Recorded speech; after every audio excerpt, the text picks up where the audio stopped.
Hello, everyone, and thank you for joining today's session on automation you can audit with Invoicetrack in collaboration with Springtime Technologies. To quickly introduce myself, my name's Beth. I'm an editor and digital content manager here at SSON, and I'll be moderating today's presentation. But as always, before we jump into the main session, we do have some quick housekeeping to run through with you all. Firstly, this session is being recorded and you will have access to the recording after the event. So if you don't manage to make all the notes that you would like, not to worry, as you will be emailed a link to the recording after the session. But to interact live, there are a few tools for you to note. Firstly, we do have the Q&A function for you to pose questions to our speakers, and we do reserve time at the end of our presentations for an audience Q&A, so be sure to submit any questions you may have. We also have the attendee chat where you can leave comments, but if you have any technical issues, you can also use this chat, and either myself or my colleagues will do our very best to help you out. It's not easy presenting online, especially when you can't see the audience, so we do have the emoji reaction tab where you can send the speakers a thumbs up or a smiley face, so please do make use of that function, as I know you guys have enjoyed using it in previous sessions. And finally, as always, we have our resources tab on the bottom right of the screen with some great additional resources from our speakers, the sponsor and the SSO network.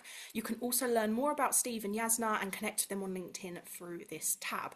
So to support today's session, we do have a copy of the slides for you all to download as a PDF, as well as a link to read Springtime's recent article on how AP automation has an AI governance problem.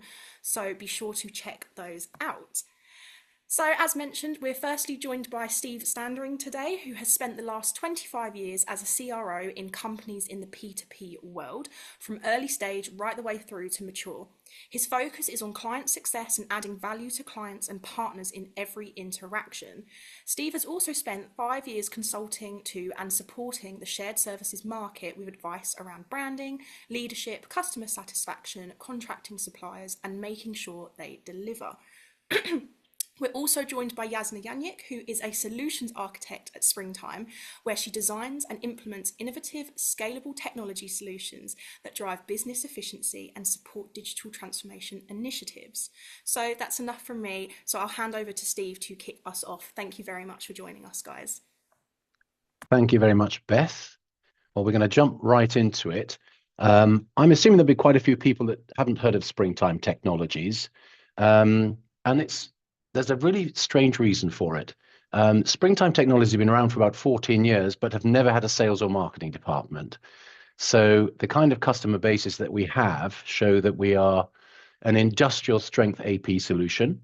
Some of our really complex clients are, 10 million invoices, 50 ERP, 70 countries type touch. So that list that you are seeing now are all companies that have joined us as customers, really just through references between one another. We did actually take a round of funding, and we do now have a very small sales team, but we're still equally customer focused. We want to keep that as part of our culture. So I hope you'll be hearing lots more from us in the future as well. So today, just at a quick glance before we get into the Invoicetrack demo with Yasna, we are basically an AP automation solution, and that means that looking from the left to the right in this diagram, we ingest any type of invoice whatsoever. So we manage all of your e-invoices globally, and we'll take PDFs. People in shared services still receive a lot of PDFs or whatever comes in our way. Once we receive the invoices, we detach them. Or detach the files, we extract the data.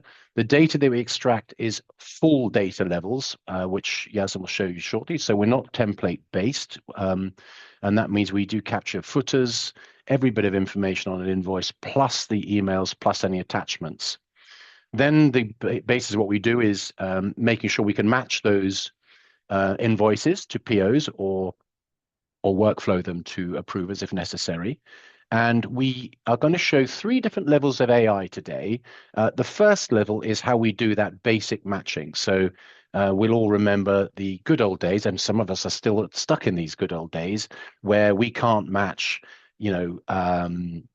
different lines on a purchase order to an invoice or units of measure. The kind of stuff that really AI has managed to solve quite simply, but did amount to probably 30 to 40% of the exceptions that we used to have. Other ones are things like where there's not a purchase order on the invoice, we can now find the purchase order if it's relevant to the invoice if somebody's forgotten to put it on as well. So there's a huge amount of that initial stage of modern technology, which actually allows us to match way, way more than we used to get to. We also manage all of the compliance, tax, and accounting stuff to make sure that the invoices are correct. And we also have a kind of quality gate to make sure that we are paying a valid invoice. Finally, there's workflow in there that workflow stuff to business users as is necessary. And because we're a platform, and this is quite important, it means that we manage all invoice volumes wherever they come from. So that's indirect, direct, and intercompany if necessary. We have enough data to be able to give you significant views of what processes are working, which aren't. So that would be the kind of last level of an analysis that helps you get to higher levels of straight-through processing. And we will show you a little bit of that.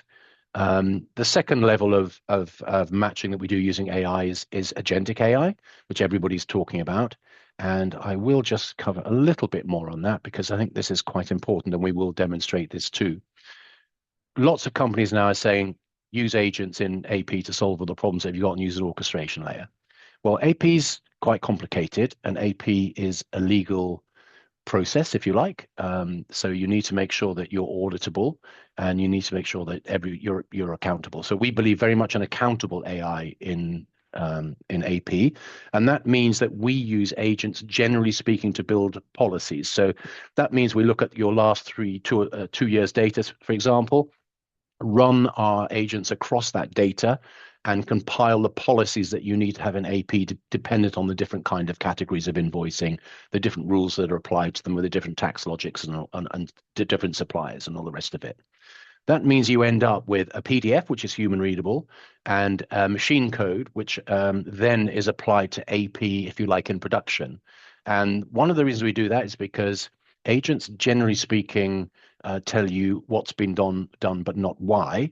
And I just want you to contemplate, if you have a few hundred agents and 20,000 approvers and 10 million invoices, which is a large size enterprise, you are using, I think I worked out it might be up to 500 million tokens a year if you're using agents in AP. So be thoughtful about the right partner for accountable AI. And agents don't scale, but policies do, as we say there. And that is the way that we manage accountable AI and AP. And on that note, I'm going to pass you on nice and quickly to Yasna, who's going to show you some of this stuff in action. Thank you, Steve. So I will take over and share my screen. So here we go. Second. Good. I think, Steve, you need to stop sharing also. I'm quite sure I might need to stop sharing, but I have no idea how to do that. From my side, Yasna, okay, I've stopped sharing. There we go. There you go. Perfect. And you're now also able to see my screen, correct? Yes. Okay, perfect.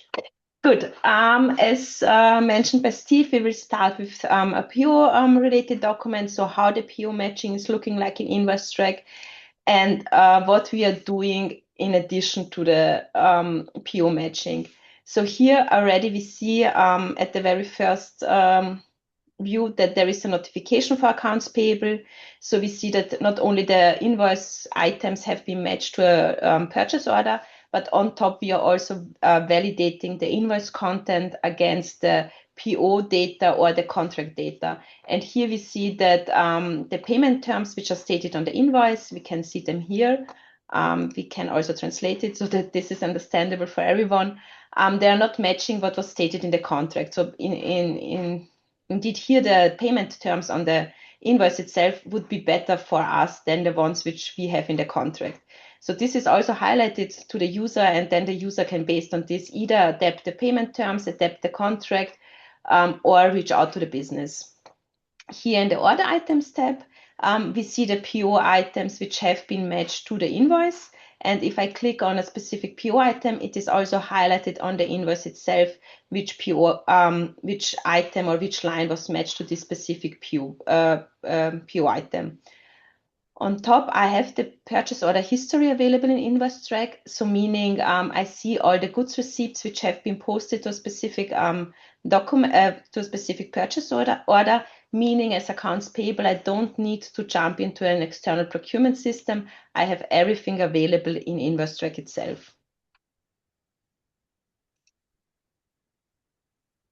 If we now jump to more complex cases like withholding tax, here, for example, we see that this vendor is marked as withholding tax relevant in the master data. That's why we have here this table on top. But we do not have filled in the withholding tax base amount and the tax amount, as this may be quite complex for each country. And for these cases, we have AI agents who are helping processing this document for me.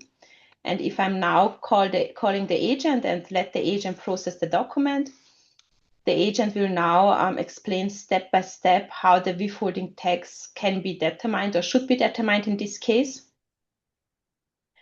And the agent is on top also updating the fields and explaining why the agent has selected this. Here the agent is saying that there is no CUIT number mentioned. That's why in this case it's not relevant for withholding tax. This is more a use case for our agent, but as mentioned by Steve, agents are not always the best case to work with in case of invoice processing because they have a lot of tokens. We are using AI meanwhile for creating policies.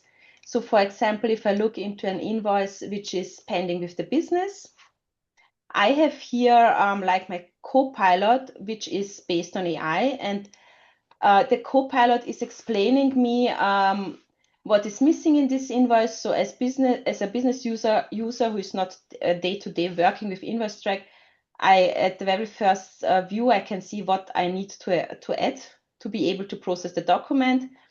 I also see the indication that there are usually two suppliers who are issuing this kind of services. And now I can also, the co-pilot is already suggesting me which cost center should be used because I see the cost center is missing, which would be the right one. I can also on top just get some additional information. For example, if I want to compare these two suppliers who are issuing these services usually, then I can see this on top. I can translate the whole invoice. And then the co-pilot can provide me some policies. So I can ask them for skills. And here the co-pilot will provide me the skills I can build. And based on these skills, this kind of documents can then be automated in the future. So one suggestion would be either to create a rule for the GL account and the cost center, or to always flag this kind of invoices which has more than 10% deviation, to flag them so that I can manually review them in future.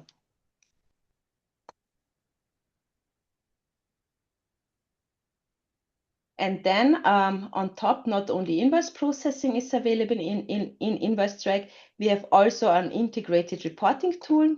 We call it Beachwalk. And here, for example, we see the process mining report. As we are receiving 100% of all incoming documents, we can very easily show you how the workflows are going and which steps are required to post a document.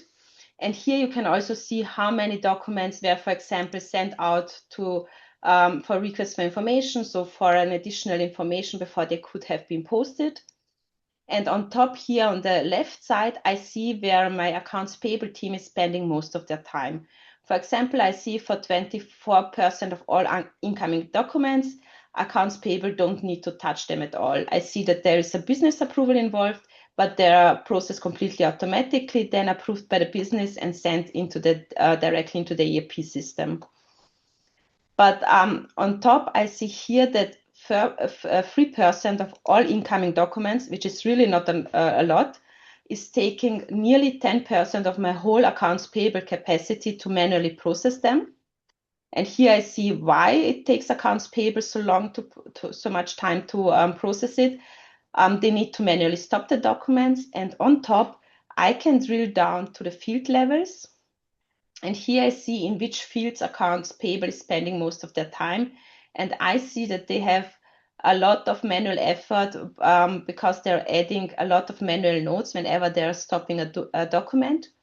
And this can then be very easily automated in future. For example, I can create rules in the system to automatically stop this kind of invoices. Or if I still want accounts payable to review the documents before they are stopped, I can create templates for them so that they can select just one of the specific templates and then don't need to type every note completely manually for the invoice. And then this would already save them a lot of effort and a lot of accounts payable time, which they can then use for more quality work. This being said, I hand back to Steve. Would you like to just do some of the stuff on benchmarking quickly, Yasna, actually, because I think we've got time. Yes. Let me reshare. We were so worried about doing this in half an hour that we've sprinted through, and there's quite a lot of other stuff we could show. Yeah, then another report is, for example, the management report. It's a very high level report where you can see how many documents are processed, how many of these are PO related, how many of these are electronic invoices, so meaning like governmental mandates, how many of these documents, or what is the overall touchless rate for accounts payable. But on top, we have the benchmarking. So basically, you can compare yourself to our best-in-class touchless customer. So you would see, for example, if in a specific country, like in Mexico, here there is some more space for improvement. I'm at 69%, but our best-in-class touchless customer has 76% of automation. So then I can focus on these countries and try to speed up or to leverage the automation to have here much more quality in processing.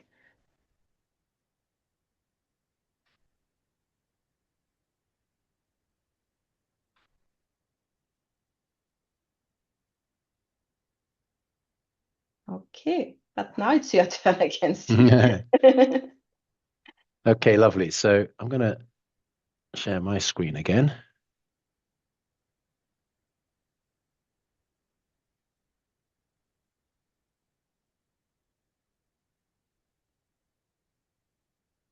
Hopefully that's working.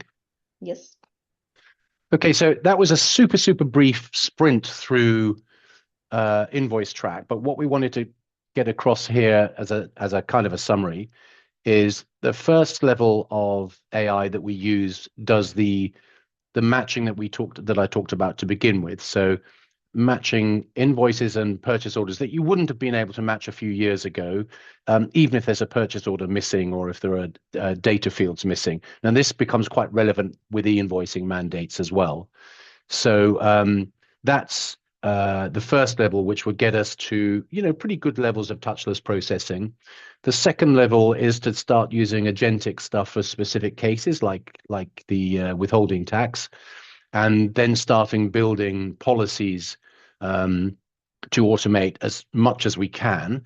We expect to get to 80% touchless using those, and then obviously the next level is through the reporting Beachwalk that you've just seen. And the reason for that is obviously once you get to 80% touchless, you need to know how to do the expensive stuff, which is the last 20%, which is tricky to deal with. And obviously, if you don't have visibility as a GPO, it's very hard to prioritize your time. Incidentally, there's a lot of other stuff in Beachwalk here that looks at payments on time to make sure you keep happy suppliers and you get visibility of further up the process. So a lot of the things that we have to fix in AP are upstream. So we'll give you information on that as well. I just quickly, 2 more slides, then we can get some questions. This is because of where we've got to now with the quality of our solution, these are 4 implementations that one of our partners, who you can guess who it is because it says on the slide, EY, did for our last sort of 4 implementations together. And the reason I wanted to show this is because a lot of folks are focusing on efficiency gains in AP. And although there's a lot more to AP benefit-wise, which I'll mention in a second, these just show that these 4 organizations, which are big organizations in different verticals, have gone from 6,000 invoices per FTE to 7,000 to 9,000, and having implemented, they're at 40 to 45,000 invoices per FTE. So that's a seriously significant increase in productivity. And these kind of figures we capture in KPIs onto the dashboard, which are in Beachwalk, and we're prepared to focus on guaranteeing these outcomes as long as you follow best practice, to make sure you get the gains that you want to. I think AP has been quite poorly serviced in automation over the last 20 years. We saw really bad OCR to start with, and then we kind of looked at e-invoicing closed networks, thinking that was the panacea that would give us the invoice structure the way we wanted to, but suppliers hated it, and we didn't get too high. And then, of course, when mandates came out, that all that hard work with suppliers got trashed in any case, because they now use a different process, which is one of the issues that I think people with Cooper and Ariba have been struggling with around e-invoicing mandates. So we've all had our problems in AP, and the net of it is that lots of people have kind of parked AP, outsourced maybe to low arbitrage centers, and just parked it. And we're now saying, well, technology now has moved on, and we're at a point where we think it's worthwhile having another look at AP and consider that it actually might be more strategic than we have been pondering on for the last few years. And the reason I say that is because we now think AP is the engine room to the source to pay process.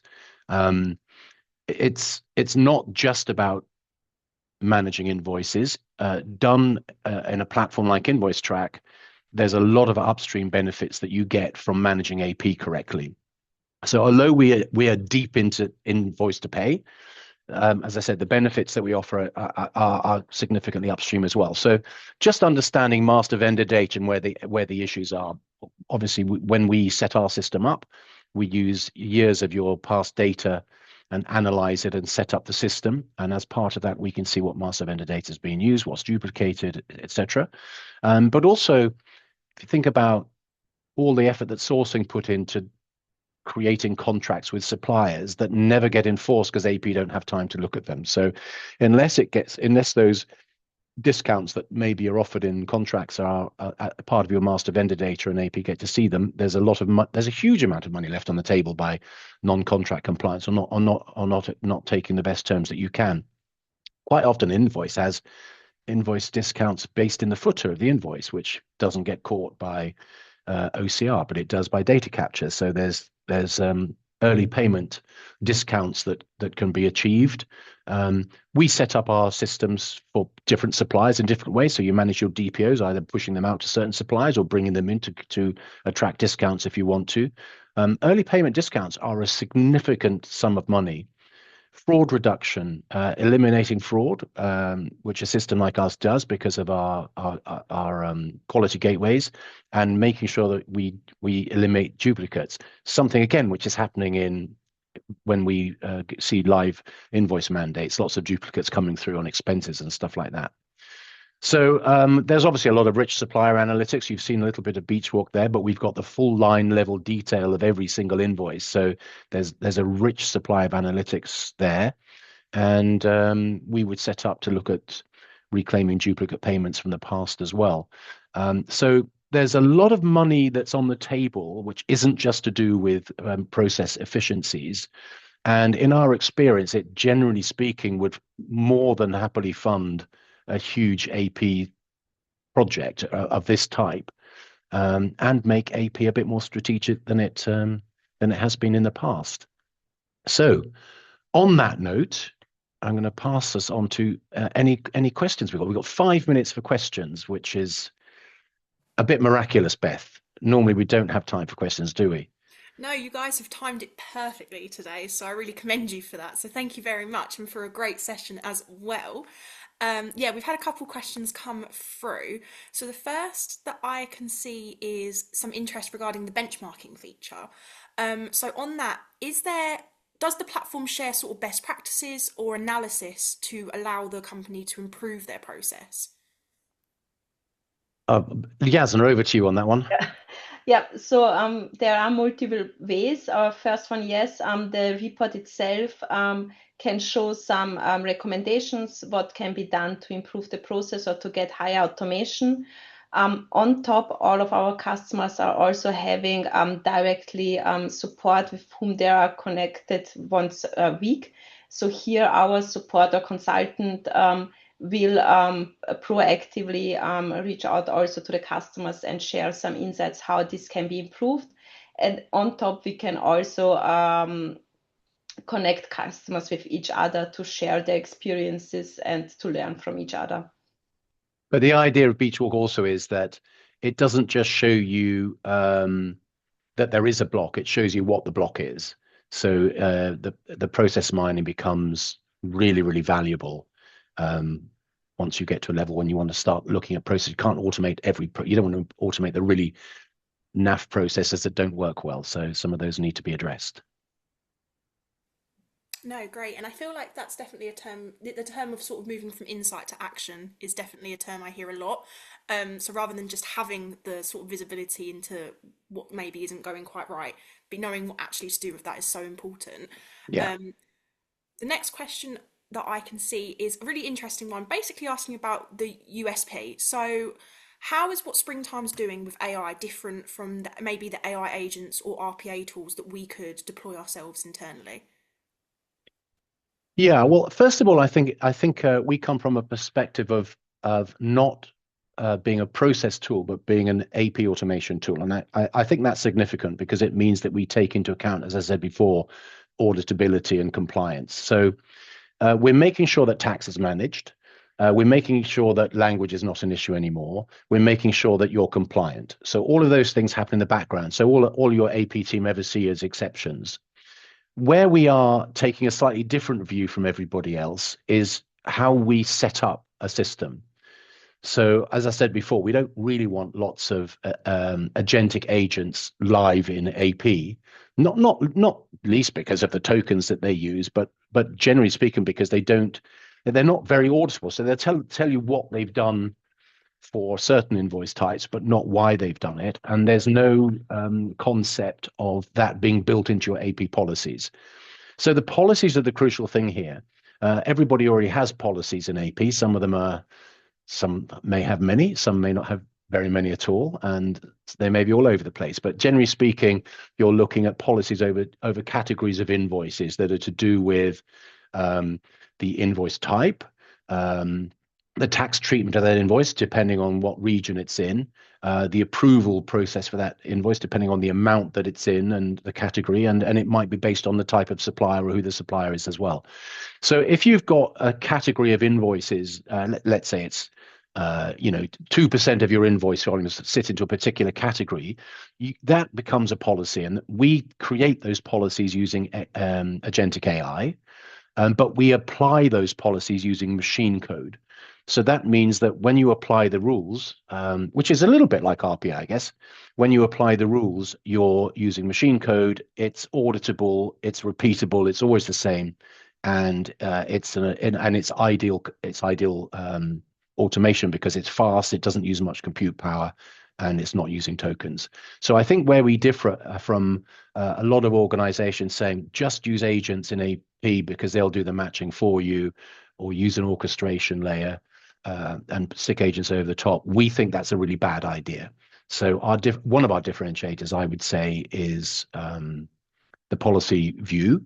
And I guess the other differentiation that we'd have is to say lots of people are pitching AP automation and the outcomes you can get from it, and we will guarantee those outcomes. So if we all sit together and do an analysis of your current context and your and your goal is to get to 80% touchless or whatever it is, we'll guarantee those and we'll make sure that you only pay us if we achieve those goals. The system actually will also highlight where issues are in the future, so we know where to focus time and attention, whether it's at our end or at your end. So those would be two quick things, I guess, that would differentiate us. No, great. Thank you very much. And I think I will be able to squeeze in one more question. But for anyone that maybe has any unanswered questions, please do still put them in the chat or the Q&A tab, as we will connect with Jasna and Steve post-event to get some written responses for you guys. But just to round off today's session, could you talk a little bit about how the system is suitable for a shared service centre setup, where AP processing is done by an external or nearshore team, while approvals remain with the business? Okay, well, I'm going to pass it on to you, Yasna, but I think the other one to cover is why it's appropriate for a decentralized organization as well. Although, generally speaking, we work in shared services, it is a layer that can sit across a decentralized organization and perhaps avoid having to go to that kind of model as well. But perhaps you could talk about shared services, Yasna, and how appropriate it is. Most of our customers are having shared service centers. It is very convenient that we have this translation tool integrated, so we can also have Invoicetrack in different languages on top, and like basically everything is tracked within Invoicetrack, so you can definitely see and also measure the quality of the service center. And of course, the service center can then reach out directly to the business via the tool. So everything is happening directly in the tool, even if the business, if the approval is remaining with the business and you have the shared service center, both of them will work with the same tool. So you don't need to have separate tools with interfaces. So both can be handled by Invoicetrack directly. Yeah, I think the benchmarking is a key thing for shared services. It's you want to know that you're best in class. And it's sometimes it's quite difficult. So lots of shared services in certain countries will say, well, we can't do any better here because it's different from everywhere else. And if you've got a benchmark against other organizations in the same region, then that does start allow you to have continuous improvement as you go forwards.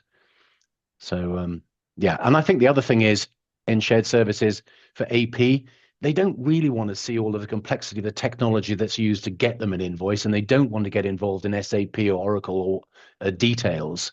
And sitting inside a platform like Invoicetrack means that everybody's got the same view. It never changes as everything else changes in the background, and it's something that's familiar and easy to. It's incredibly intuitive to use. So the training is very quick as well.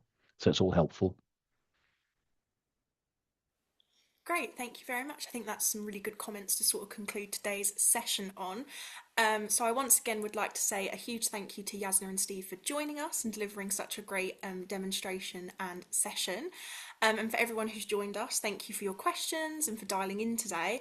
And just as a reminder, if you do have any final questions, do put them in the chat now, as we can connect with Jasna and Steve for any unanswered Q&A questions. You can also connect with the team through LinkedIn, through the resources tab, or with the information on the screen. And do remember that we have those great resources for you to interact with, including a PDF of today's slides and an article on how AP has an AI governance problem.